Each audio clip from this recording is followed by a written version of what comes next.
കുട്ടികളോട് കുറെ കൃഷി ചോദ്യങ്ങളായിട്ട് വന്നതാണ് കേട്ടോ. ഇന്നിവിടെ ഡെക്കാത്തലോണിൽ സൈക്കിൾ റൈഡ് ഉണ്ട്. അപ്പൊ സൈക്കിൾ റൈഡിന് വന്ന ഒരു കുട്ടീനോട് കൃഷി അല്ലെങ്കിൽ ചെടികളുമായി ബന്ധപ്പെട്ട ഒരു ചോദ്യം ചോദിക്കുകയാണ്. മോളുടെ പേര് അവന്തിക. ഏതാ സ്കൂളില്? PMG എത്രാം ക്ലാസ്സിലാ? 5ാം ക്ലാസ്സില്.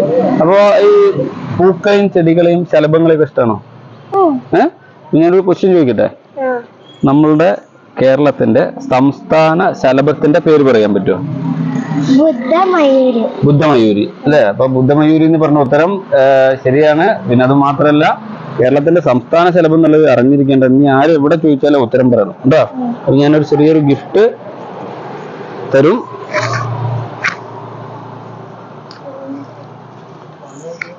ചെറിയൊരു ഗിഫ്റ്റാണ് കേട്ടോ, ചെറിയൊരു ഗിഫ്റ്റാണ്. ഇത് മേടിച്ചോളൂ. ഇത് ഈ ഡെക്കാത്തലോണിന്റെ റൈഡിൽ പങ്കെടുത്തിട്ട് നല്ലൊരു സൈക്ലിസ്റ്റ് ആവുക. അതിന്റെ പുറമെ ഈ ചെടികളെയും പ്രകൃതിയെയും പൂമ്പാറ്റകളെയും ഒക്കെ ഇഷ്ടപ്പെടുക കേട്ടോ.